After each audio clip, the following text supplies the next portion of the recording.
YouTube, how we doing, family? It's your boy, yo, and this is another episode of the Ballpark Show. I go through every MLB game every day and try and narrow it down to the plays that I personally see the most value in. Today's Friday, September 12th. I have 3 games and 4 props at the end, so stick around. I do this every day for free, so please leave a like, subscribe to the channel, and let me know your favorite game in the comment section below. Without further ado, let me get into today's recap.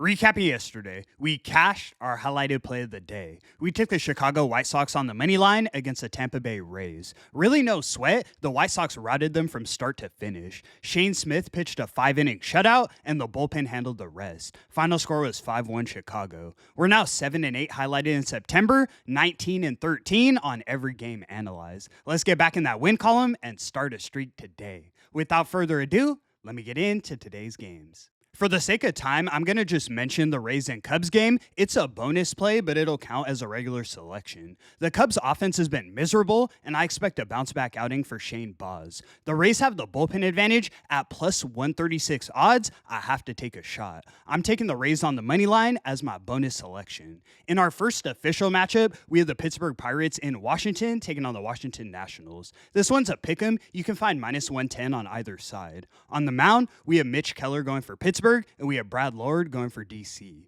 Mitch Keller's a solid starting pitcher, but he's definitely going to give up runs. The same could be said for Brad Lord, but he's got the far more favorable matchup against Pittsburgh's offense. They rank lower than the Nationals over the last 30 days, and that's including the win streak they went on to sweep the Dodgers and compete in that Brewers series. The Nationals lineup is more resilient. I know I can at least expect a few runs every game, and I think that's enough for the win tonight. We're getting a pretty generous price with Washington at home. I gotta take it. We're taking the Nationals on the money line as my highlighted selection. Let's move.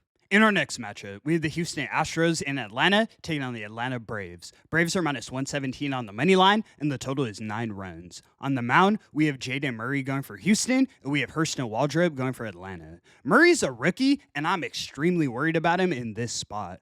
2 innings pitched at the major league level, so virtually no experience. Now you're facing one of the most dangerous lineups in the league. Waldrop only has 40 innings pitched, still a lot better than 2, and he's got a 1.3 ERA against tough competition. He's faced the Mariners, the Phillies, the Marlins. The Astros are a step down in competition. Houston's offense is currently bottom 5 in the league. I think Atlanta easily wins this game. We're taking the Braves on the money line as our next selection. Let's move. In our last and final matchup, we have the Cincinnati Reds in Oakland taking on the Oakland Athletics. Athletics are minus 119 on the money line, and the total is 10 runs. On the mound, we have Brady Singer going for Cincy, and we should see JT Ginn going for Oakland. Singer's not having his best season.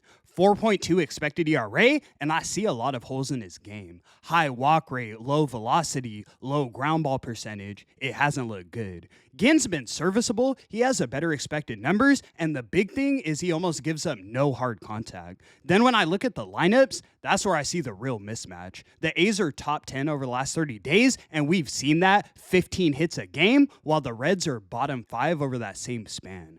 Oakland's favored for a reason. They should win this one by margin. We're taking the A's on the money line as our last and final selection. All right, guys, let me get into the props for today, and I'll get you in and out of here. First, we're taking Kyle Schwarber of the Philadelphia Phillies to get 2 or more bases. Top of the league in hard contact and a 1.1 OPS against Lorenzen. Lock it in. Next, we're taking Alex Bregman of the Boston Red Sox to get 2 or more bases. He hasn't quite been himself since heading to Boston, but he's got great career numbers against Luis Gil, and I think he finds a way to get us 2. Next, we're taking Jackson Chourio of the Milwaukee Brewers to get 1 run or RBI. This kid needs to get tested. Every time I throw on a Brewers game, it's in-play runs, and he's at bat.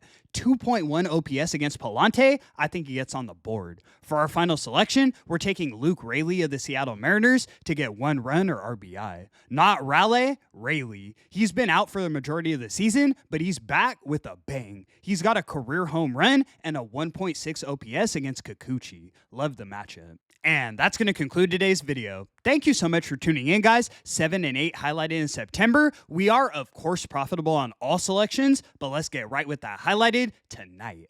I appreciate the support so much. I do this every day for free, so please leave a like and subscribe to the channel. It's your boy, yo! And until the next one, I'm going to catch y'all. Peace.